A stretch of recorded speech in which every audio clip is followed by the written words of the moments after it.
ज्ञानतिमिरान्धस्य ज्ञानाञ्जनशलाकया चक्षुरुन्मीलितं येन तस्मै श्रीगुरवे नमः। नमो विष्णुपादाय कृष्णप्रेष्ठाय भूतले श्रीमते भक्तिविकासस्वामिन्निधि नामिने। नमो विष्णुपादाय कृष्णप्रेष्ठाय भूतले श्रीमते भक्तिवेदान्तस्वामिन्निधि नामिने। नमस्ते सारस्वते देवे गौरवाणी प्रचारिणे निर्विशेष शून्यवादी पाश्चात्यदेशतारिणे। जय श्री कृष्ण चैतन्य प्रभु नित्यानंद श्री अद्वैत गदाधर श्रीवासादि गौरभक्तवृंद। हरे कृष्ण कृष्ण कृष्ण हरे हरे हरे राम राम राम हरे हरे। हरे कृष्ण। శ్రీ చాణక్య నీతి మనం 17 అధ్యాయాలు మనం చర్చించడం పూర్తి చేశాం. అంటే చాణక్య నీతి చర్చించడం పూర్తయింది. అయితే శ్రీల ప్రభుపాదుల వారు ఆయన చాలా సందర్భాల్లో దీన్ని ప్రస్తావన చేయడం జరిగింది అని కూడా మనం చెప్పుకున్నాం. ఈరోజు ఆ సందర్భాలు ఏమిటనేది ఒకసారి మనం చూద్దాం. ఒక యువ విద్యార్థిగా ఉన్నప్పుడు శ్రీల ప్రభుపాదుల వారు సంస్కృత బెంగాలీ ప్రతి ఏదైతే ఉందో శ్రీ చాణక్య నీతి, దానినే చాణక్య శ్లోక అనేటువంటి గ్రంథాన్ని ఆయన చదివారనమాట.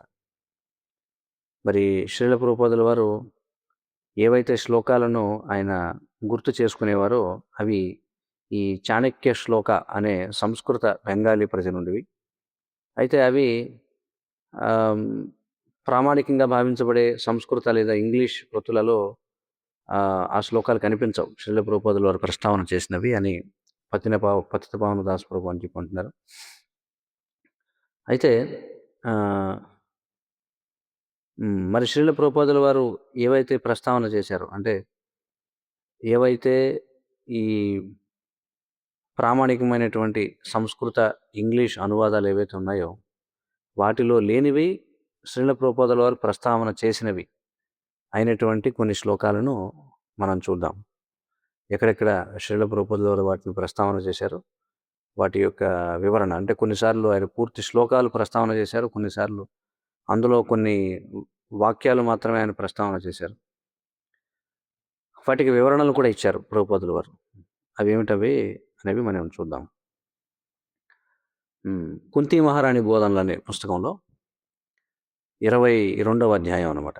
కుంతి మహారాణి బోధనలు 22వ అధ్యాయం. అందులో ప్రభుపాదుల వారు చెప్తున్నారు, పృథివీ భూషణం రాజా నారీణాం భూషణం పతి సర్వరీ భూషణం చంద్రో శర్వరీ భూషణం చంద్రో విద్యా సర్వస్య భూషణం అని చెప్పంటారు. అంటే ఒక భూమికి భూషణం, భూషణం అంటే అర్థం ఏమిటి? ఆభరణం. భూషణం అంటే ఆభరణం. మరి భూమికి ఆభరణం ఏమిటంటే ఒక మంచి రాజు. మరి భార్యకి భూషణం ఏమిటట అంటే ఆమె యొక్క భర్త. అంటే భర్త యొక్క సమక్షంలో భార్య చాలా సుందరంగా కనిపిస్తుంది. ప్రపంచానికి చంద్రుడు భూషణం వంటివాడు. మరి విద్య అనేది అన్నింటినీ కూడా అందంగా మారుస్తుంది అని చెప్పి అన్నారు. కానీ విద్య అనేది అన్నింటికీ అలంకారమే, అన్నింటినీ సుందరంగా మార్చేది విద్య అని శ్రీల ప్రభుపాదుల వారు దానికి వ్యాఖ్యానం చేస్తున్నారు. భగవంతుని యొక్క ఏవైతే అరికాళ్ళు ఏవైతే ఉన్నాయో, భగవంతుని యొక్క అరికాళ్ళు ఏవైతే ఉన్నాయో వాటిపై కొన్ని ప్రత్యేకమైనటువంటి ముద్రలు ఉంటాయి. ఆ ముద్రలు భగవంతుణ్ణి ఇతరుల నుండి వేరు చేస్తాయన్నమాట. అంటే ఆ ముద్రలు ఎవరికి ఉండవు, కేవలం భగవంతునికి మాత్రమే ఉంటాయి.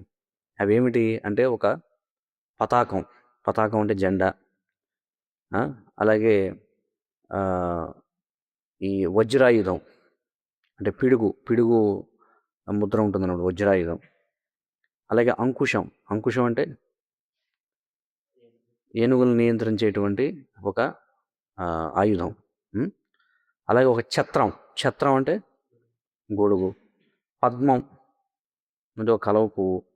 చక్రం. ఇవన్నీ కూడా భగవంతుని యొక్క అరికాళ్లపై ఉంటాయి ముద్రలు. ఈ ముద్రలు మరి ఎక్కడెక్కడైతే భగవంతుడు నడయాడతాడో ఆ ప్రదేశంలో ఈ అత్యంత ఏమంటాం, ఈ శుతిమెత్తని ఇసుక ఎక్కడైతే ఉంటుందో, అంటే ఏ ప్రాంతంలో అయితే నేల చాలా మెత్తగా ఉంటుందో అలాంటి చోటున ఈ భగవంతుని యొక్క పాదపద్మాలు మోపినప్పుడు అక్కడ ముద్రలు పడతాయన్నమాట. మరి హస్తినాపుర ప్రాంతం ఏదైతే ఉందో అది శ్రీకృష్ణ భగవానుడు ఉన్నప్పుడు, అంటే పాండవులతో కలిసి ఆ విధంగా హస్తినాపుర ప్రాంతం అంతా భగవంతుని యొక్క పాదముద్రల చేత అది అలంకృతమై ఉందన్నమాట, అలంకృతమై ఉండేది. మరి పాండవుల యొక్క రాజ్యం ఏదైతే ఉందో అది కూడా భగవంతుని యొక్క ఈ మంగళప్రదమైనటువంటి చిహ్నాల కారణం చేత చాలా చక్కగా వర్ధిల్లింది అనమాట. మరి కుంతీదేవి ఈ యొక్క ప్రముఖమైనటువంటి ఈ లక్షణాలను ఆమె ఇక్కడ సూచిస్తూ ఉంది. మరి భగవంతుడు ఒకవేళ విడిచిపెట్టి వెళ్ళిపోతే తమను ఈ ముద్రలన్నీ కూడా, అంటే ఈ ముద్రలను కలిగి ఉండే అదృష్టాన్ని తాము కోల్పోతామని ఆమె బాధపడుతుంది అనమాట. మరి చాణక్య శ్లోకంలో ఈ గొప్ప నీతిజ్ఞుడైనటువంటి చాణక్య పండితుడు చూడండి, మరి ఈ గొప్ప నీతి పండితుడైనటువంటి చాణక్యుని యొక్క ఉపదేశాలు ఉన్నాయి ఈ శ్లోకంలో అని చెప్పంటున్నారు. ఏమంటున్నారంటే, పృథివీ భూషణం రాజా నారీణాం భూషణం పతికి శర్వరీ భూషణం చంద్రో విద్యా సర్వస్య భూషణం.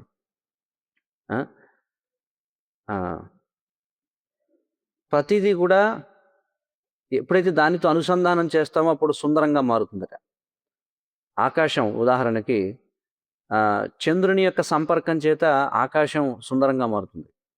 ఆకాశం అనేది ఎల్లప్పుడూ ఉంటుంది, కానీ ఈ పున్నమి రేయి నాడు ఎప్పుడైతే ఈ చంద్రుడు మరియు నక్షత్రాలు చక్కగా మెరుస్తూ ఉంటాయో అప్పుడు ఆకాశం చాలా చక్కగా ఉంటుంది చూడడానికి. అదేవిధంగా రాజ్యం చాలా చక్కగా ఉంటుంది ఎప్పుడైతే మంచి ప్రభుత్వం ఉంటుందో, అంటే మంచి రాజు లేదా అధ్యక్షుడు ఉన్నప్పుడు. అప్పుడు ప్రతి ఒక్కరు కూడా ఆనందంగా ఉంటారు, అన్నీ కూడా చాలా చక్కగా జరుగుతాయి. అలాగే మరి బాలికలు అంటే యువతులు వాళ్ళు సహజంగానే సుందరంగా ఉంటారు, కానీ ఎప్పుడైతే ఒక బాలిక అంటే ఒక స్త్రీ తన భర్తతో ఉంటుందో అప్పుడు ఇంకా అందంగా ఉంటుంది. విద్యా సర్వస్య భూషణం అన్నారు. అంటే ఒక వ్యక్తి వాడు ఎంత అందవికారంగా ఉన్నప్పటికీ అతడు ఒక విద్యావంతుడైన పండితుడైతే అది అతనికి భూషణం అవుతుందంటే అలంకారం అవుతుంది. అదేవిధంగా ఎప్పుడైతే కృష్ణుడు ఉంటాడో అన్నీ కూడా సుందరంగా కనిపిస్తాయి అని చెప్పంటారు. కృష్ణుడు ఉన్నప్పుడు అన్నీ కూడా సుందరంగా కనిపిస్తాయి, అంటే కృష్ణుడితో అనుసంధానం చేస్తే ప్రతిదీ సుందరంగా ఉంటుంది. అందుచేతనే కుంతీదేవి అనుకుంటుంది ఏమనంటే, కృష్ణుడు మాతో పాటు ఉన్నంత వరకు మా రాజ్యంలో ఉన్న ప్రతిదీ, అలాగే మా యొక్క రాజధాని హస్తినాపురం ఇవన్నీ కూడా సుందరంగా ఉన్నాయి, కానీ ఎప్పుడైతే కృష్ణుడు ఆయన వెళ్ళిపోతాడో మా రాజ్యం ఇక ఏమాత్రం సుందరంగా ఉండదు. కుంతీదేవి అంటుంది, కృష్ణ నీవిప్పుడు నీ రాజ్యానికి వెళ్ళిపోతూ ఉన్నావు, మరి నీ పాదపద్మముల యొక్క ముద్రలు అవి అందరినీ కూడా సుందరంగా చేసేటువంటివి. మరి నీ యొక్క పాదముద్రలు ఇక్కడ ఉండడం చేత తగినంత నీరు పండ్లు అన్నీ కూడా ఉన్నాయి, మరి సమస్తము చాలా సుందరంగా ఉంది. కానీ ఎప్పుడైతే నీవు మమ్మల్ని వదిలిపెట్టి వెళ్ళిపోతావో ఇక అవన్నీ కూడా సుందరంగా ఉండవు అని చెప్పి కుంతీదేవి అంటుందన్నమాట. ఇది ఒక సందర్భం శ్రీల ప్రభుపాదుల వారు ప్రస్తావన చేసింది. అయితే ఇక్కడ మనం చెప్పుకున్న శ్లోకం ఏదైతే ఉందో ఇది సంస్కృత అలాగే బెంగాలీ ప్రచురణలో ఉంది, కానీ సంస్కృత ఇంగ్లీష్ ప్రచురణలో లేదనమాట. అందుకే వీటి గురించి ప్రత్యేకంగా మళ్ళీ మనం ప్రస్తావన చేసుకుంటున్నాం. తర్వాత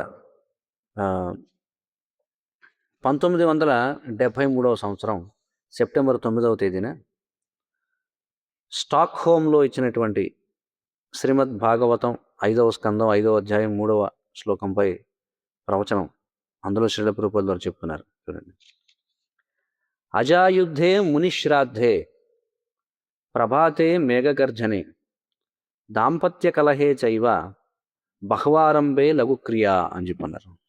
చూడండి ఏమిటట, అజాయుద్ధే మునిశ్రాద్ధే.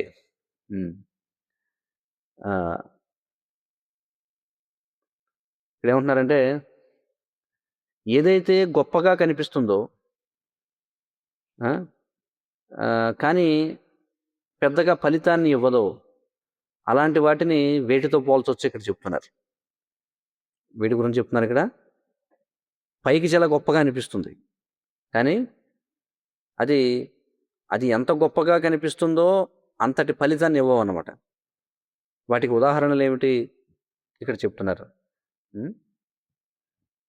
మునిశ్రాద్ధే అంటే మునులు చేసేటువంటి శ్రాద్ధ తర్పణాలు. అలాగే అజాయుద్ధే అంటే ఏమిటి? అజా అనే శబ్దానికి అర్థం ఏమిటి సంస్కృతం? ఇంకొకటి మేక. కాబట్టి అజాయుద్ధే అంటే మేకల గొడవ అన్నమాట, మేకల దెబ్బలాట. కాబట్టి ఇక్కడ ఏమంటున్నారంటే, ఇవి చాలా పైకి గొప్పగా కనిపిస్తాయి, కానీ అంత గొప్ప ఫలితాన్ని ఇవ్వబట. ఏమిటాయి అంటే మునులు చేసేటువంటి శ్రాద్ధ కర్మలు, అలాగే ఈ మేకల కొట్లాట, అలాగే ఉదయాన్నే మేఘగర్జన. చూడండి, ఉదయ సమయంలో మేఘగర్జన, అలాగే భార్యాభర్తల మధ్య గొడవ. చూడండి, ఇవన్నీ పైకి చాలా గొప్పగా కనిపిస్తాయి, కానీ ఫలితం మాత్రం చెప్పుకోదగింది ఏమి ఉండదని చెప్పి అందులో అంటున్నారు. శ్రీల ప్రభుపాదుల వారు చెప్తున్నారు దానికి వ్యాఖ్యానం. ఏమంటున్నారంటే, పెద్ద పెద్ద వస్తువులను పెట్టుకుని ఏమిటి ప్రయోజనం? బహ్వారంభే లఘుక్రియ. ఆరంభ ఇక్కడ ఏర్పాటు చూస్తే చాలా పెద్దగా ఉంటుంది, కానీ పని మాత్రం ఏముండదు అందులో. ఆ విధంగా ఉపయోగం లేనటువంటి యంత్రాలను పెట్టుకుని ఏంటి ప్రయోజనం? మరి ఇదే ఈ భౌతిక ప్రపంచంలో కొనసాగుతుంది. ఇక్కడ ఉన్న ప్రతిదీ కూడా బహ్వారంభే లఘుక్రియ. ఇది చాణక్య పండితుడు చెప్పాడు. అజాయుద్ధే మునిశ్రాద్ధే. అజాయుద్ధే, అజాహ అంటే మేకలు. మీరు ఎప్పుడైనా మేకలు కొట్టుకోవడం చూసారా? ఇది ఎలా ఉంటుందంటే ఇద్దరు వీరులు కొట్టుకున్నట్టుగా ఉంటుంది. కానీ ఎప్పుడైనా ఎవరైనా వచ్చి హప్ అన్నారనుకో, వెంటనే ఏమైపోతాయి? పారిపోతాయి రెండు కూడా. మీరు ఎప్పుడైనా చూసారా లేదని అడుగుతున్నారు ప్రభుపాదులు. మేకలు ఎప్పుడైనా చూడండి, మేకలు గొర్రెలు కాసుకునే వాళ్ళు ఉంటారు. అవి విపరీతంగా ఏం చేస్తుంటాయి? అవి పెద్ద రెండు గొప్ప వీరులాగా కొట్టుకుంటూ ఉంటాయి. ఎవరైనా అని చెప్పి అన్నారంటే రెండు పారిపోతాయి. చూడండి, మరి ఈ మేకలు గొర్రెలు అవి కొట్లాడుకుంటూ ఉంటాయి, అని చెప్పి ఒకటి తలలు గుద్దుకుంటూ ఉంటాయి. కానీ ఎప్పుడైతే ఎవరన్నా వచ్చి హుప్ అన్నారనుకో, వెంటనే రెండు పారిపోతాయి. కాబట్టి ఇవన్నీ కూడా బహ్వారంభే లఘుక్రియ అనే దానికి ఉదాహరణలు. ఆరంభ అంటే చూడడానికేమో ఏదో పెద్ద గంభీరమైనటువంటి విషయం ఏదో జరుగుతున్నట్టుగా అనిపిస్తుంది, కానీ అవన్నీ కూడా విలువ లేనటువంటివి. అజాయుద్ధే మునిశ్రాద్ధే. మునులు అరణ్యంలో ఉంటారు. మరి వాళ్ళు ఏదో ఒక ఉత్సవం కోసం, అంటే ఏదో కార్యక్రమం కోసం ఏర్పాట్లు చేసుకుంటూ ఉంటారు. అంటే పితృదేవతలకి తర్పణాలు వదలడం ఏదైతే ఉందో ఆ కార్యక్రమాన్ని శ్రాద్ధం అని చెప్పి అంటారు. కానీ వాళ్ళ దగ్గర ఏముంటాయి? కొన్ని పండ్లు ఉంటాయి, కొన్ని ఆకులు ఉంటాయి, అంతే. కాబట్టి వాళ్ళ యొక్క ఏర్పాటు ఎలా ఉంటుందంటే, రేపొద్దున మనం ఈ కార్యక్రమం చేసుకోబోతున్నాం అని అనుకుంటారు. కానీ వారి దృష్టిలో ఉత్సవం అంటే, కార్యక్రమం అంటే ఏమిటి? కొన్ని ఆకులు, కొద్ది నీరు, అంతే. అంతేగాని వాళ్ళకి పాత్రలు ఉండవు, బంగారం ఉండదు, నగలు ఉండవు, అలాంటివి ఏవి కూడా ఉండవు. కాబట్టి ఇది కూడా ఒక విధమైన బహ్వారంభే లఘుక్రియ. చూడండి, ఏర్పాటు చాలా గొప్పగా ఉంటుంది, కానీ వాస్తవంగా జరిగేదే ఉండదు. దాంపత్యే కలహే చైవ. చూడండి, దాంపత్య కలహే చైవ. భార్యాభర్తల మధ్య గొడవ. భారతదేశంలో విడాకులు అనేటువంటి ప్రశ్నే లేదు. ఎప్పుడైతే భార్యాభర్తల మధ్య గొడవ జరుగుతుందో ఎవరూ దానిని అంత గంభీరమైన దానిగా స్వీకరించరు. వాళ్ళు అనొచ్చు, వాళ్ళు అనుకుంటారట భార్యాభర్తలు, నేను ఇప్పుడే వదిలేస్తాను నిన్ను, లేదా నేను చంపేస్తాను నేను, ఇలాంటివి ఏవేవో మాట్లాడుకుంటూ ఉంటారట. కానీ ఒక గంట తర్వాత అన్నీ ముగిసిపోతాయట. ఇక ఏమాత్రం గొడవ ఉండదు. దాంపత్య కలహే చైవ ప్రభాతే మేఘగర్జనే. చూడండి, మరి ఉదయాన్నే ఒకవేళ మీకు ఆకాశంలో మేఘాలు గుమిగూడడం చూశారనుకోండి, అక్కడ ఏమన్నా గర్జన వినిపించింది అనుకోండి, మీరు ధైర్యంగా ఉండొచ్చు, వర్షం కురవదు అని చెప్పి. కాబట్టి ఇవన్నీ బహ్వారంభే లఘుక్రియ, ఆరంభ అని చెప్పుకుంటున్నారు. అంటే ఆరంభం చాలా గొప్పగా ఉంటుంది, కానీ ముగింపులో మాత్రం ఏమీ ఉండదట. మరి అది మంచిది కాదని చెప్పుకుంటున్నారు. బహ్వారంభే లఘుక్రియ. కాబట్టి ఇక్కడ ఏమని మనకి సూచించబడుతుందంటే, ఈ మానవ రూపంలోని జీవితంలో మనకి 2 అవకాశాలు ఉన్నాయి. మీరు నరకానికి వెళతారా, లేదా సొంత ఇంటికి భగవద్ధామానికి వెళతారా? చూడండి, 2 అవకాశాలు ఉన్నాయట మనకి. ఒకటేమిటి, మళ్ళీ నరకానికి వెళ్తారా, లేదా సొంత ఇంటికి భగవద్ధామానికి తిరిగి వెళతారా? 2 అవకాశాలే. మరి పరిణామ ప్రక్రియలో మనం ఇప్పుడు మానవ రూపంలోని జీవితానికి వచ్చాం. ఎలా వచ్చాం? మరి ఇప్పటికే 80 లక్షల జీవరాశుల్ని దాటుకుని మనం జీవజాతులను దాటుకుని వచ్చాం. 80 లక్షల జీవరాశుల్ని. ఇప్పుడు మీకు ఈ మానవ రూపంలోని జీవితం లభించింది. మరి మీ చైతన్యం కూడా చాలా అభివృద్ధి చెంది ఉంది. మీరు ఖచ్చితంగా జంతువులు లాంటి వారు కాదు. మరి మానవ రూపం వచ్చిందంటే అంటే పశు ప్రవృత్తులనే ఉన్నాయి, కానీ అవి చాలా క్రమబద్ధీకరించి ఉంటాయి. ఎందుకంటే మీకు ఉన్నతమైనటువంటి చైతన్యం ఉంది కాబట్టి. జంతువులు తింటాయి, మనం కూడా తింటాం, కానీ మనం తినేటువంటి ప్రక్రియ జంతువుల కంటే చాలా క్రమబద్ధంగా ఉంటుంది, హుందాగా ఉంటుంది. మనకి మంచి మంచి వంటగది ఉంటుంది.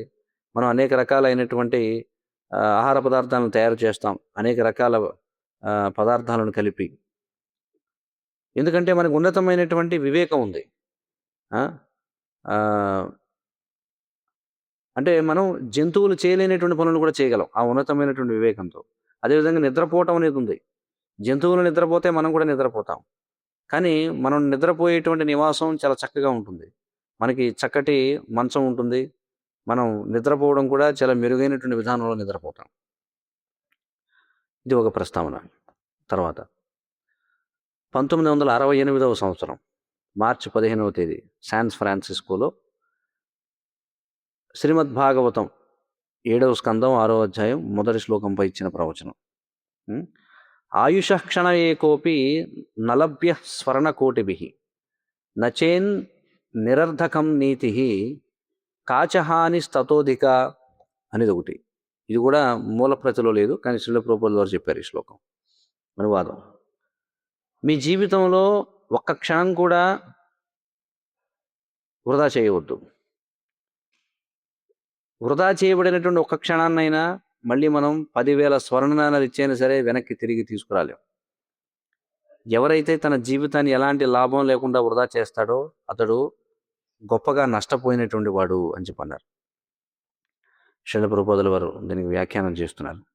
ఏమంటున్నారంటే, కాబట్టి ప్రహ్లాద మహారాజా ఆయన తన యొక్క తరగతిలో ఉన్నటువంటి విద్యార్థులు ఎవరైతే ఉన్నారో వారందరినీ కూడా ఆయన కొంచెం ఉసిగొలుపుతున్నాడట. దేనికోసం అంటే కృష్ణ చైతన్యవంతులు కమ్మని ప్రచారం చేస్తున్నాడు తన తోటి విద్యార్థులకు. కాబట్టి ఆయన ప్రచారం చేస్తున్నాడు. ఎలాగంటే చూడండి, మనకి టిఫిన్ బెల్ కొడతారు కదా స్కూల్ టిఫిన్ బెల్ కొడతారు కదా, టంగ్ టంగ్ టంగ్ అని టిఫిన్ బెల్ కొడతారు. ఆ విరామ సమయంలో ఎప్పుడైతే ఉపాధ్యాయుడు తరగతిలోంచి బయటికి వెళ్ళిపోతాడో వెంటనే ప్రహ్లాదుడు దాన్ని అవకాశాన్నిగా తీసుకుని ఆయన ఏం చేస్తారట, ఒక బల్లోడు చూసుకుని బల్ల మీద ఎక్కి నుంచునేవాడట. బల్ల మీద ఎక్కి నుంచుని మొత్తం స్నేహితులందరూ కూడా రెచ్చగొట్టేవాడట ఆయన. చూడండి, ఎవరు? ప్రహ్లాదుడు. ఏమనేవాడట, నా ప్రియమైన స్నేహితులారా, కౌమార ఆచరేత్ ప్రాజ్ఞ. ఇప్పుడు మనం కృష్ణ చైతన్యవంతులం అవ్వాలి. బాల్యం నుండే మనం వృద్ధాప్యం కోసం వేచి చూడకూడదు. సాధారణంగా జనులు ఏమనుకుంటారంటే, మనం ఎప్పుడైతే ముసలివాళ్ళు అవుతామో అప్పుడు మనం కృష్ణ చైతన్యవంతులు అవుదాం అనుకుంటారు. అప్పుడు మనం ఆ చర్చికో లేదా మందిరానికో వెళ్ళి కృష్ణ చైతన్యవంతులు అవుదాం, అంటే భగవత్ చైతన్యవంతులు అవుదాం అనుకుంటారు. ప్రస్తుతం ఏమో ఆడుకుందాం, జీవితాన్ని భోగిద్దాం అనుకుంటారు. కాబట్టి ప్రహ్లాద మహారాజు ఏమంటున్నాడంటే, లేదు, కౌమార ఆచరేత్ ప్రాజ్ఞ. ప్రాజ్ఞ అంటే తెలివైన వారు అని చెప్పి అర్థం. మరి తెలివైన వాళ్ళు అంటే ఏమిటి అర్థం? తెలివైన వాడు అంటే సమయం వృధా చేయని వాడు అన్నట్టు. చూడండి ప్రభుపాదుల నిర్వచనం. He who does not waste time. చూడండి, సమయాన్ని వృధా చేయని వాడిని తెలివైన వాడు అంటారు. సమయం అనేది చాలా విలువైనది. మరి అమెరికా వాళ్ళైనటువంటి మీకు చాలా చక్కగా తెలుసు ఏ విధంగా సమయాన్ని ఉపయోగించుకోవాలో. మరి సమయం అనేది చాలా విలువైనది అనే విషయం వైదిక నాగరికత కూడా అంగీకరిస్తుంది. మరి చాణక్య శ్లోకంలో ఒక చక్కటి శ్లోకం చెప్పబడింది. దాని నుండి మీరు అర్థం చేసుకోవచ్చు సమయం అనేది ఎంత విలువైనదిగా పరిగణించబడింది అనేది. ఈ శ్లోకం ద్వారా మీరు అర్థం చేసుకుంటారు. మరి చాణక్య పండితుడు ఆయన గొప్ప రాజకీయవేత్త. ఆయన ఒకానప్పుడు భారతదేశ చక్రవర్తికి ఆయన ప్రధానమంత్రిగా ఉన్నాడు. కాబట్టి అతడు అంటాడు, ఆయుష క్షణ ఏకోపి నలభ్య సర్వకోటిభి అని చెప్పి. అతడు ఏముంటాడంటే, మరి మన జీవితంలో ఒక్క క్షణమైనా సరే అంటాడు ఆయన. అంటే ఇక గంటలు రోజులు గురించి వదిలేసేయండి, ఆయన మాట్లాడేది దేని గురించి? క్షణాల గురించి మాట్లాడుతున్నాడు. ఆయన ప్రతి క్షణాన్ని కూడా లెక్కేసుకుంటున్నాడు ఆయన. ఎలాగంటే ఈరోజు మార్చి 15, 1968. ఇప్పుడు 7 గంటలు దాటిపోయింది. అంటే ఇప్పుడు 7:35 అయింది సమయం. ఇప్పుడు 1968 7:35 అనే సమయం ఏదైతుందో ఇది చాలా త్వరలోనే వెళ్ళిపోయి 7:36 అయిపోతుంది. మళ్ళీ మీరు 1968 15 మార్చ్ సాయంత్రం 7:35 మళ్ళీ ఎన్నటికీ కూడా తిరిగి తీసుకురాలేరు. మీరు లక్షలాది డాలర్లు చెల్లించినా సరే దయచేసి నువ్వు వెనక్కి తిరిగిరా అంటే లేదు, అది ముగిసిపోయింది అంతే. కనుక చాణక్య పండితుడు ఏమంటాడంటే, సమయం అనేది ఎంత విలువైనదంటే మీరు లక్షలాది బంగారు నాణ్యాలను చెల్లించినా మీరు కనీసం ఒక్క క్షణాన్ని కూడా వెనక్కి తీసుకురాలేరు. ఏదైతే అయిపోయిందో అది అయిపోయింది అంతే. నచేన్ నిరర్ధకం నీతి. చూడండి, మరి ఆ విధమైన విలువైనటువంటి సమయాన్ని మనం ఎలాంటి ఉపయోగం లేకుండా పాడు చేసుకుంటే, ఎలాంటి ప్రయోజనం లేకుండా నచహాని స్తథోతిక అని చెప్పి అంటున్నాడు. మరి మీరు ఊహించుకోండి ఎంత నష్టాన్ని పొందుతున్నారు, మరి మీరు ఎంత గొప్పగా నష్టపోతున్నారో తెలుసుకోండి. అంటే మీరు లక్షలాది డాలర్లు చెల్లించినా వెనక్కి తీసుకురాలేనిది అన్నమాట. మరి అలాంటిది మీరు పోగొట్టుకున్నారంటే, అంటే ఎన్ని లక్షల డాలర్లు చెల్లించినా మీరు వెనక్కి తీసుకురాలేనిది ఏదైతే ఉందో అలాంటిది మీరు పోగొట్టుకున్నట్లయితే మీరు ఎంతగా నష్టపోయారో ఒకసారి ఊహించండి అని చెప్తున్నారు ప్రభుపాదుల వారు. తర్వాత 1966వ సంవత్సరం సెప్టెంబర్ 4వ తేదీ న్యూయార్క్ నగరం. భగవద్గీత యథాతథం 6వ అధ్యాయం 4 నుండి 12 శ్లోకాలపై ఇచ్చిన ప్రవచనం. ప్రభుపాదుల వారు చెప్తున్నారు, నకశ్చిత్ కస్యచిన్ మిత్ర నకశ్చిత్ కస్యచిత్ రిపు వ్యవహారేణ జాయంతే మిత్రాన్ని రిపవస్తథా అని చెప్పన్నారు.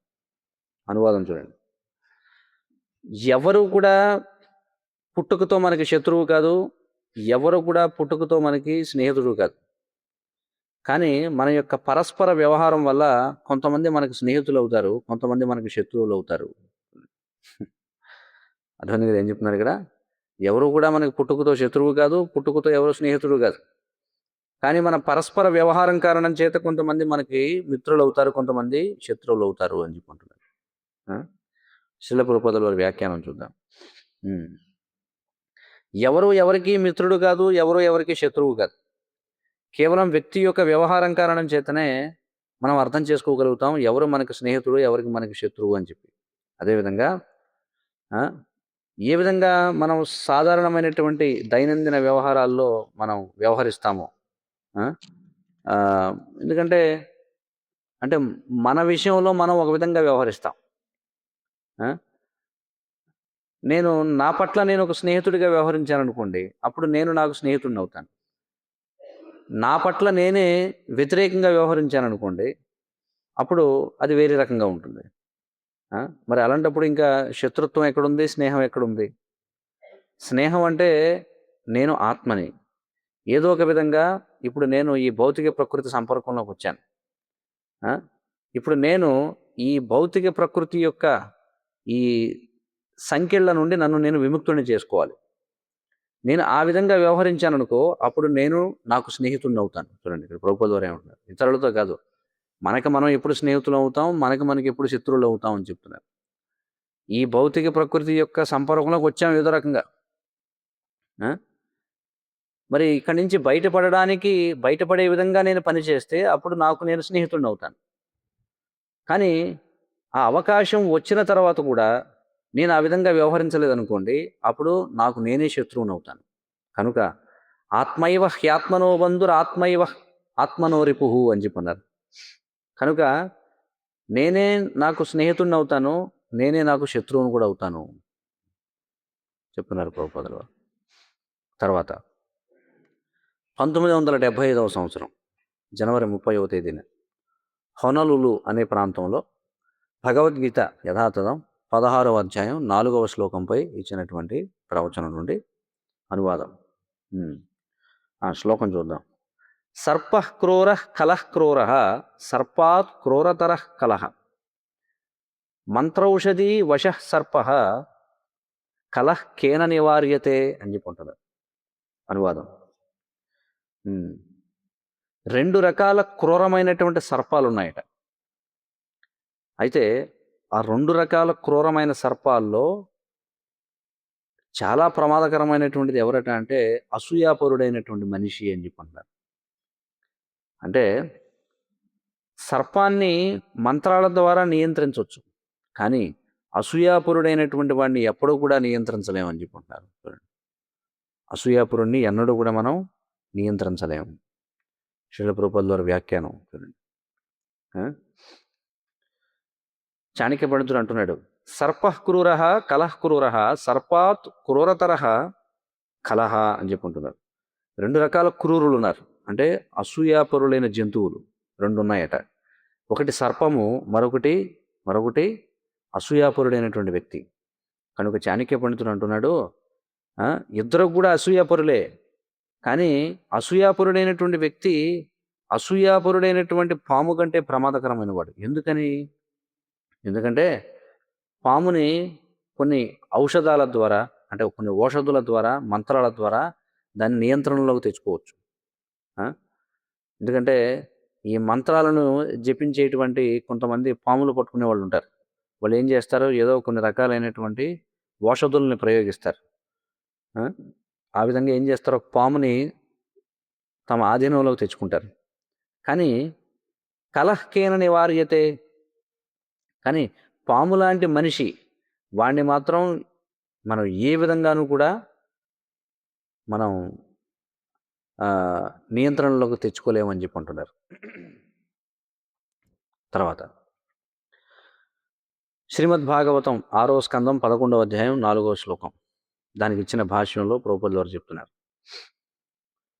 కోర్ధః పుత్రేణ జాతేన యౌన విద్వాన్ న ధార్మికః కానేన చక్షుషా కింవా చక్షు పీడైవ కేవలం అని చెప్పుకుంటున్నారు. చూడండి,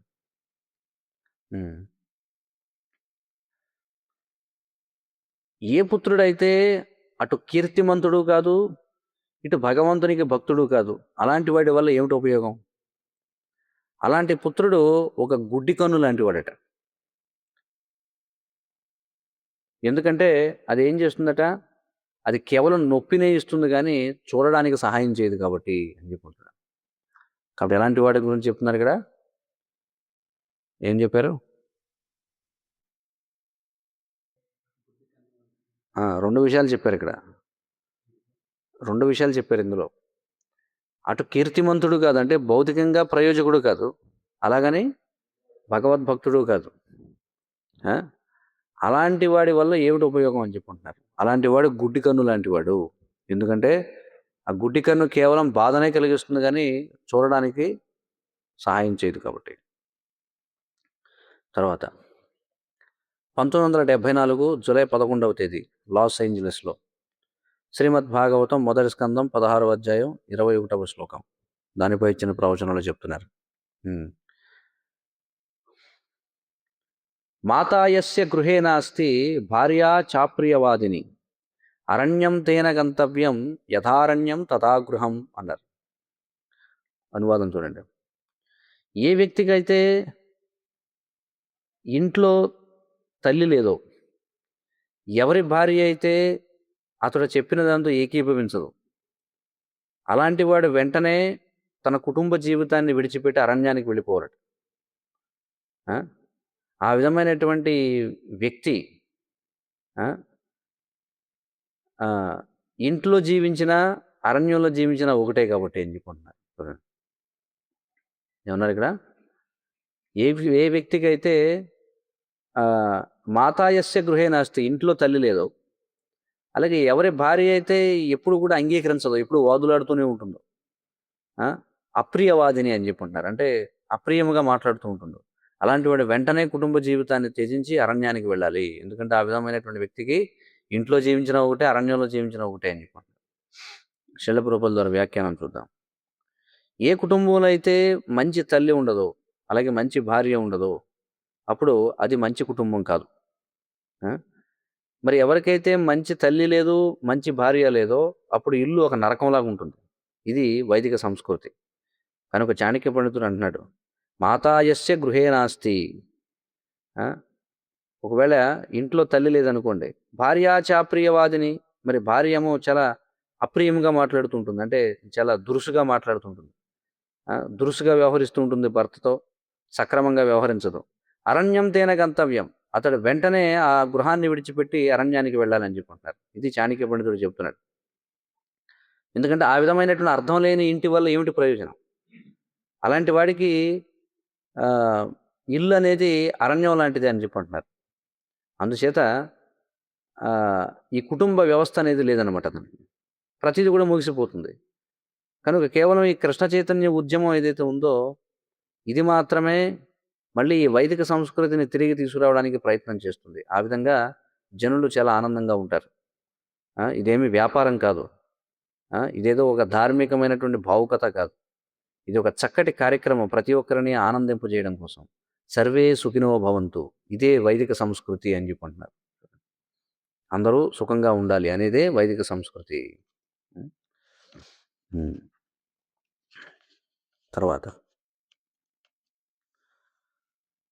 1975 ఆగస్టు 5వ తారీఖు బృందావనం, శ్రీమద్ భాగవతం మొదటి స్కందం 5వ అధ్యాయం 24వ శ్లోకానికి ఇచ్చినటువంటి ఆ శ్లోకంపై ఇచ్చిన ప్రవచనంలో ఏమంటున్నారు ప్రభుపాదులు? నిర్గుణేష్వపి సత్వేషు దయాం కుర్వంతి సాధవః నహి సంహరతే జ్యోత్స్నాం చంద్రశ్చండాలవేష్మణి చెప్పుకుంటున్నారు.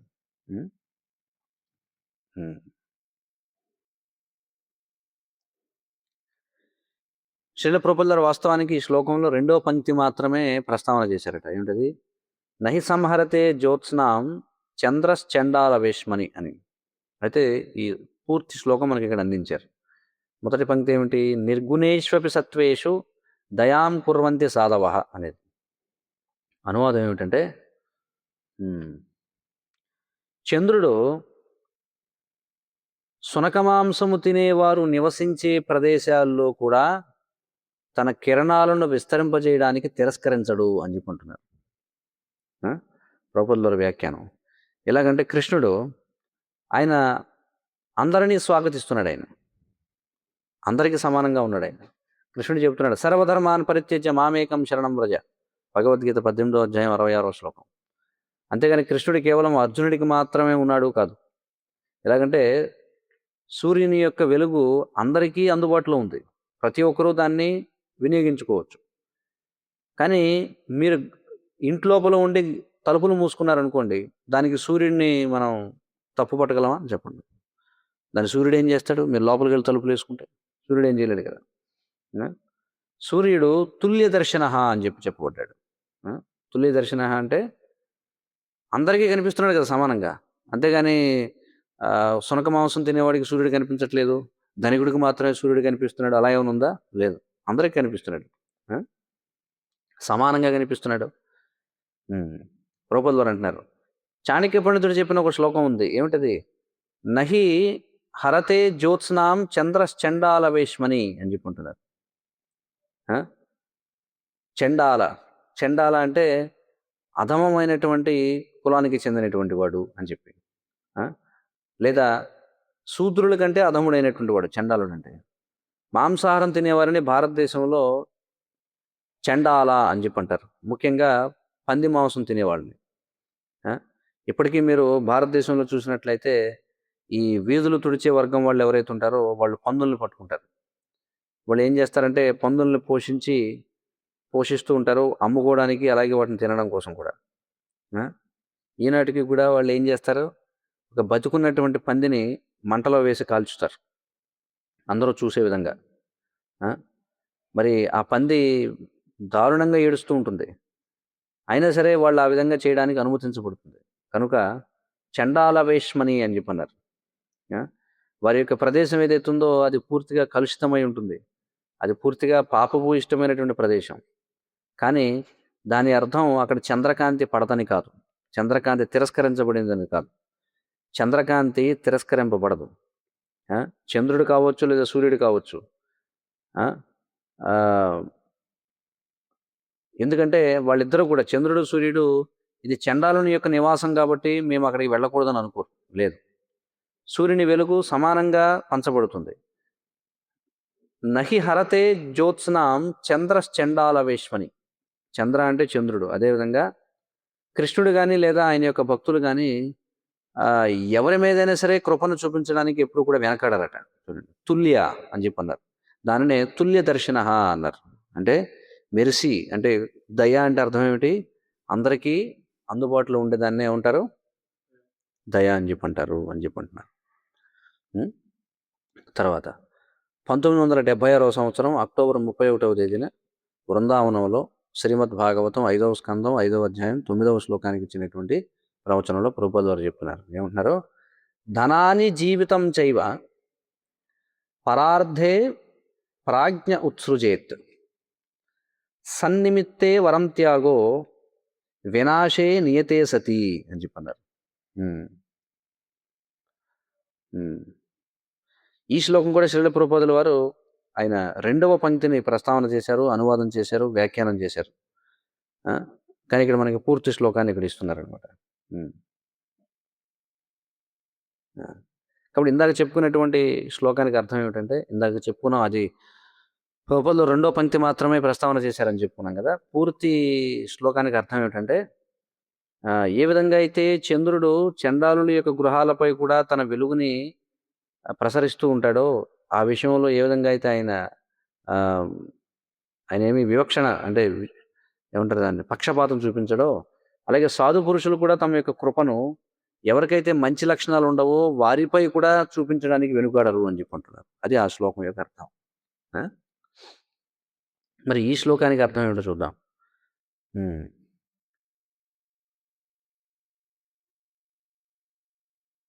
ఒక జ్ఞానవంతుడైనటువంటి వాడు తన యొక్క సంపదను చివరికి తన జీవితాన్ని కూడా ఉన్నతమైనటువంటి ప్రయోజనం కోసం త్యజిస్తాడట. చూడండి, ఒక ఉన్నతమైన ప్రయోజనాన్ని పొందడం కోసం తన సంపదను తన జీవితాన్ని కూడా త్యజిస్తాడట. చూడండి, అందుకే ఇక్కడ ఏమంటున్నారంటే, మన విధి వచ్చి వాటిని లాక్కు వెళ్ళడానికి ముందే మంచి కారణం కోసం వాటిని త్యజించడం మేలు అని చెప్పి అంటున్నారు. మీకు అర్థమైంది? ఇక్కడ మన దగ్గర ధనం ఉంది. ధనం ఏమవుతుంది? మన విధి మన సమయం అయిపోయినప్పుడు ఏమవుతుంది? విధి లాక్కెళ్ళిపోతుంది. అంటే ధనం అన్నైనా లాక్కెళ్ళిపోతుంది, లేదా మనలైనా లాక్కెళ్ళిపోతుంది. అంటే మనం అన్నా చనిపోతాం, లేదా ధనం అన్నా ఎవడో పట్టుకుపోతాడు.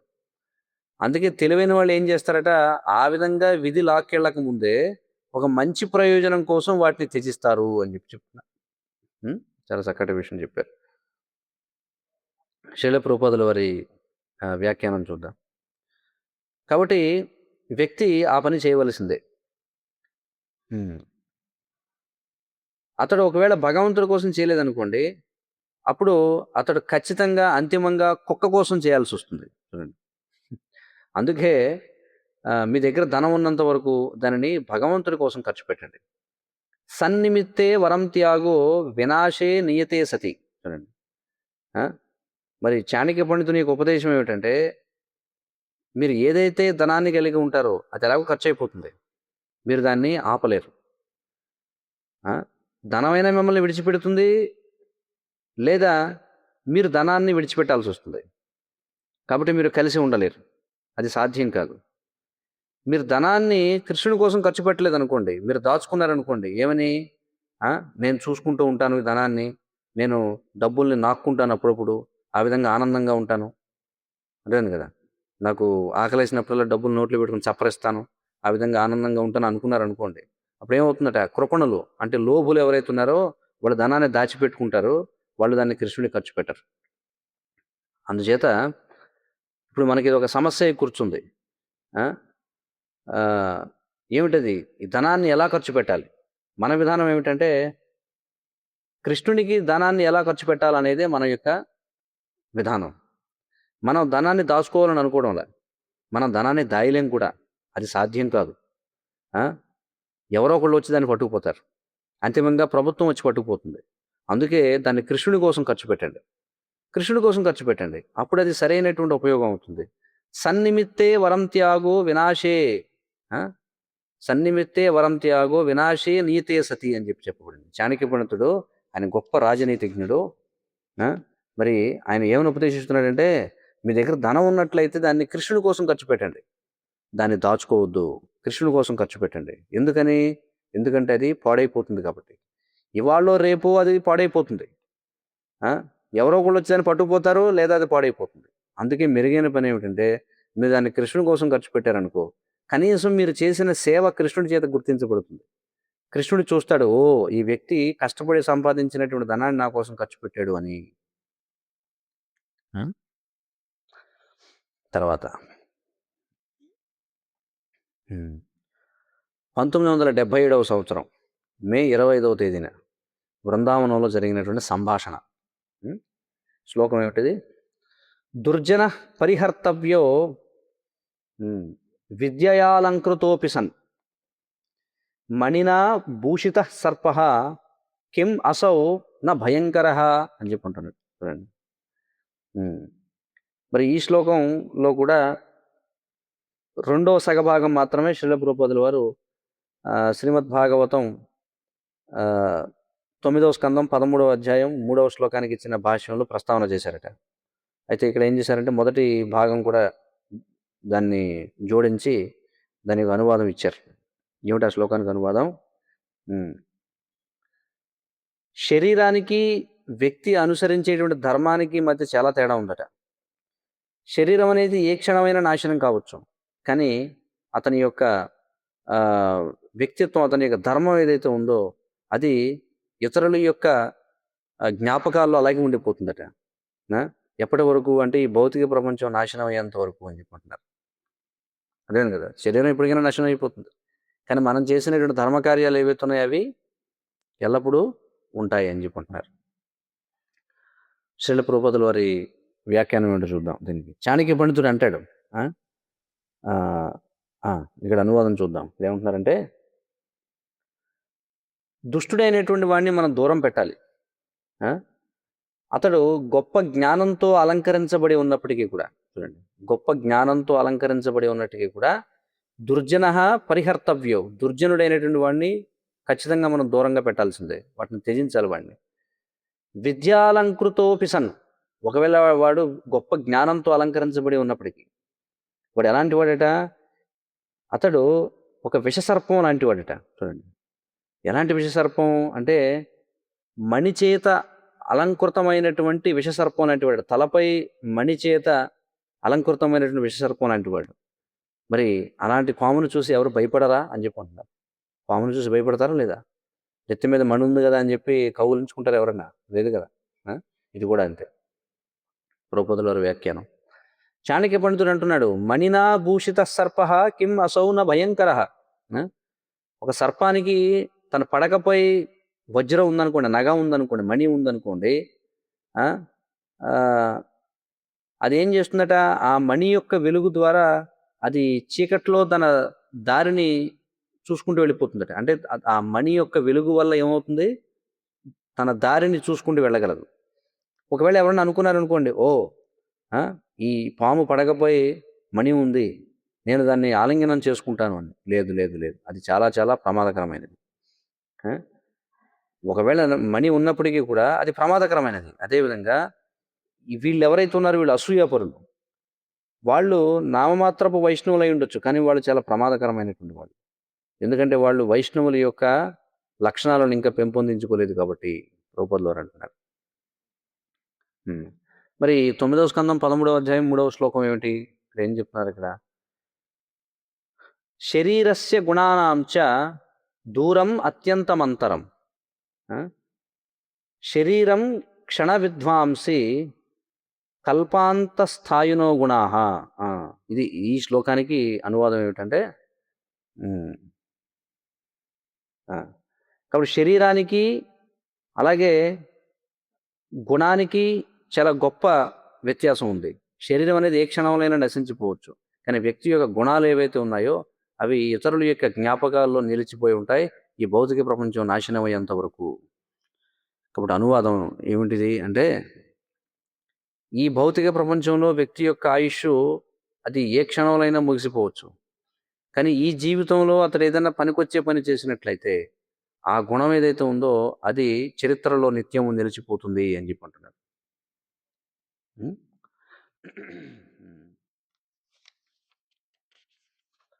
సరే, సో కాబట్టి ఇవి ఇప్పటివరకు మనం ఈరోజు చెప్పుకున్నవన్నీ సంస్కృత ప్రతిలో ఉన్నటువంటి చాణక్య నీతిలో లేవు.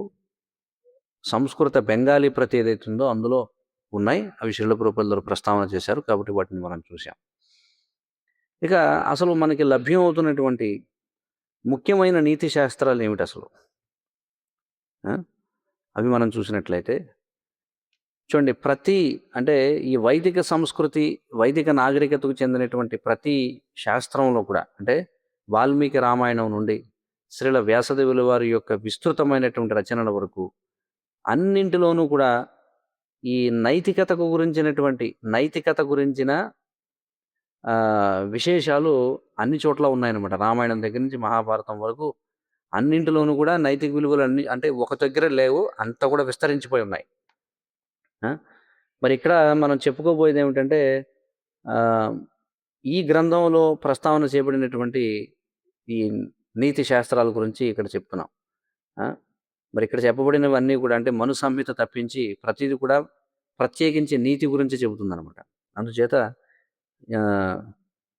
ప్రతిదీ ఇక్కడ చెప్పుకోబోయే ప్రతిదీ కూడా ఈనాటికి కూడా నీతి శాస్త్రంగా చాలా ప్రఖ్యాతిగాంచాయి.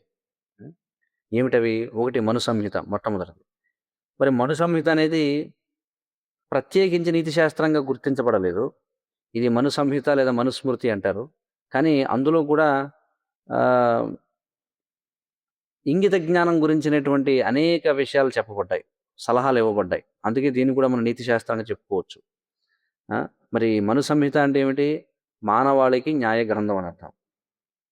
మరి మను సంహిత అనేది సమాజంలో ఉన్న వివిధ వర్గాల వారి యొక్క ప్రవర్తన ఎలా ఉండాలి, వారి యొక్క కర్తవ్యాలు ఏమిటనే దాన్ని వివరిస్తుంది అనమాట. ఇది మనువు బోధించిన చాలా ప్రాచీనమైనటువంటి గ్రంథం ఇది. మరి మను అంటే కృష్ణుడు చెప్తున్నాడు, ఎవరు? మానవాళికి తండ్రి అని చెప్పి అర్థం. ఇది భగవద్గీత 4వ అధ్యాయం 1వ శ్లోకంలో మను రిక్ష్వాకవే బ్రవీత్ అని చెప్పి అంటాడు కదా కృష్ణుడు అక్కడ. కాబట్టి ఈ చాణక్య నీతిలో మను సంహిత నుంచి చెప్పబడింది. అలాగే శుక్రనీతి చూడండి. శుక్రనీతి ఎవరు రాశారు దీన్ని? శుక్రాచార్యుడు. మరి శుక్రుడు ఎవరు అంటే అసురుల యొక్క గురువు, ఆధ్యాత్మిక గురువు అతను. ఈ శుక్రగ్రహం ఏదైతే ఉందో దానికి అధిష్టాన దైవం అన్నమాట. భగవద్గీత 10వ అధ్యాయం 37వ శ్లోకంలో ఉషనా అనేటువంటి పేరుతో కృష్ణుడు అంటాడు, కవులలో నేను ఉషనా కవిని అంటాడు. అంటే కవులలో నేను శుక్రాచార్యుని అంటాడు కృష్ణుడు. కాబట్టి శుక్రనీతి అనేది ఒకటి ఉంది.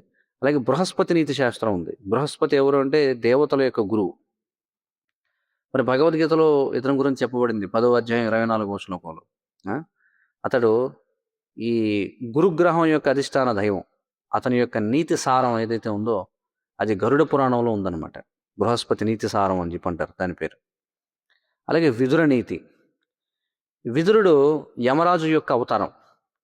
విదురుని యొక్క ఈ ఏదైతే ఉపదేశాలు ఏవైతే ఉన్నాయో ఎవరికి ఇచ్చాడో విదురుడు ఈ నీతి అంతా ఎవరికి చెప్పాడు? ధృతరాష్ట్రునికి చెప్పాడు. కానీ ధృతరాష్ట్రుడు చెప్పాడు, కానీ ధృతరాష్ట్రుడు విన్నాడా? వినలేదు. అందుకే ఏమైంది? వినకపోవడం వల్ల కురుక్షేత్ర యుద్ధం జరిగింది. మరి ధృతరాష్ట్రునికి అతను చేసినటువంటి ఉపదేశాలు అవి మహాభారతంలో నమోదు చేయబడ్డాయి. వాటినే విదుర నీతి అని చెప్పి అంటారు. తర్వాత పండిత విష్ణు శర్మ ఇచ్చినటువంటి పంచరాత్రం, క్షమించాలి, పంచతంత్రం, ఇది ఒక నీతి గ్రంథం. విష్ణు శర్మ అతడు అమరశక్తి అనేటువంటి రాజు యొక్క కొలువులో పండితుడిగా ఉండేవాడు అనమాట. ఇది ఎప్పుడంటే క్రీస్తు పూర్వం 400 సంవత్సరంలో. అతడికి 5 సొంటలు ఉన్నారనమాట పుత్రులుగా. చూడండి, పండిత పుత్ర పరమసుంట అన్నట్టుగా ఈ విష్ణు శర్మ అనేటువంటి అమరశక్తి అనేటువంటి రాజుకి 5 పుత్రులు ఉంటారు. 5 పుత్రులు కూడా సొంటలు అన్నమాట. చూడండి, మరి వీళ్ళని విద్యావంతులను చేయాలని చెప్పి చాలా ఆరాటపడుతూ ఉంటాడు. మరి అందరినీ సలహాలు అడిగితే ఒక అతను ఏముంటాడంటే, మరి వీళ్ళకి వ్యాకరణం నేర్పించాలంటే 12 సంవత్సరాలు పడుతుందంటే, వీళ్ళకి వ్యాకరణం రాదు, ఏం రాదు, సొంటలకు వ్యాకరణం ఏమొస్తుందంటే, మరొక బ్రాహ్మణుడు ఏమిటంటే, మాకు తెలిసిన పండితుడు ఒక ఆయన ఉన్నాడు విష్ణు శర్మ అని, ఆయనకి అప్పచెప్తే వీళ్ళని పండితులను చేస్తాడు, జ్ఞానవంతులను చేస్తాడని చెప్పంటాడు. మరి ఈ విష్ణు శర్మ జంతువుల కథలను మాధ్యమంగా వాడుకొని ఈ రాజకుమారుల్లో చాలా గొప్ప తెలివితేటల్ని, జ్ఞానాన్ని, ఇంగిత జ్ఞానాన్ని పెంపొందిస్తాడు. మరి ఈ పంచతంత్ర అనేది ఏదైతే ఉందో ఇదే గ్రీక్ భాషలో ఈసోప్స్ ఫేబుల్స్ అనే దానికి మూలంగా మారిందనమాట, పంచతంత్రం అనేటువంటి. అయితే ఇదే పతిత పావన ప్రభు పంచతంత్రాన్ని కూడా అనువాదం చేశారు. అది కూడా మరొక చోటని చెప్పుకుంటున్నాం, కుర్మ గ్రామంలో అక్కడ గురుకుల పిల్లలకి చెప్తున్నాం అనమాట పంచతంత్రం. సరే, తర్వాత చాణక్య నీతి శాస్త్రం ఇప్పుడు మనం చెప్పుకుంటున్నాం. అదే ఇది ఎక్కువ శాతం ప్రాచీనమైనటువంటి సంస్కృత గ్రంథాల నుండి స్వీకరించబడింది. ఇది కూడా క్రీస్తు పూర్వం 300 సంవత్సరాల క్రితం ఇది రచించబడింది, ఇప్పుడు మనం చెప్పుకుంటున్నటువంటి చాణక్య నీతి. అలాగే భర్తృహరి నీతి శతకం. భర్తృహరి ఎవరంటే ఉజ్జయినికి చెందినటువంటి లేదా ప్రాచీన అవంతిక రాజ్యం ఏదైతే ఉందో ఆ రాజ్యానికి చెందిన రాజు విక్రమాదిత్య యొక్క సోదరుడు అనమాట భర్తృహరి. మరి భారతదేశంలో ఇప్పటికీ కూడా సంవత్సరాలని విక్రమ శకము అని కొలుస్తారు, విక్రమ సంవత్ అని చెప్పి అంటారు. ఏ విధంగా అయితే క్రైస్తవ ప్రపంచంలో వాళ్ళ సంవత్సరాలని యేసుక్రీస్తు పుట్టిన సంవత్సరం నుంచి కొలుస్తారో అలాగా. మరి భర్తృహరి ఆయన 3 శతకాలను రాశాడు. శతకము అంటే ఏమిటి? శతకము అంటే 100 అని చెప్పాం. ఆయన 3 శతకాలు రాశాడు, అంటే 300 శ్లోకాలు రాశాడు అన్నమాట. శతకము అంటే 100, అలాంటి 3 శతకాలు రాశాడు. ఏమిటవి? శృంగార శతకం, నీతి శతకం, అలాగే వైరాగ్య శతకం అని చెప్పి. ఇక 8వది ఏమిటంటే హితోపదేశ. ఇది కూడా నారాయణ అనేటువంటి పండితుడు రాసినటువంటి హితోపదేశం. ఇది 1675 క్రీస్తు శకం ఆ సమయంలో రాయబడినటువంటిది. సో ఇవి మనకి ప్రస్తుతం లభ్యమవుతున్నటువంటి నీతి శాస్త్రాలు.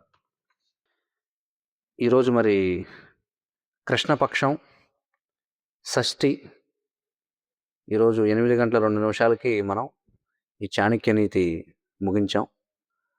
2026వ సంవత్సరం జనవరి 8వ తేదీన భగవంతుని యొక్క అనుగ్రహంతో మరి భగవంతుని యొక్క చిత్తమైతే మరొక గ్రంథం యొక్క చర్చతో మళ్ళీ మనం కలుసుకుందాం. హరే కృష్ణ. శ్రీ చాణక్య నీతికి జయ. జగద్గురు శ్రీల ప్రభుపాద కి జయ. వాంఛాకల్పతరుభ్యశ్చ కృపా సింధుభ్యో పతితానాం పావనేభ్యో వైష్ణవేభ్యో నమో నమః. సంసారదావానలీలోకా ప్రాణాయ కారుణ ఘనాఘనత్యం సకల్యాణ గుణార్ణవశ వందే గురు శ్రీ చరణారవిందం.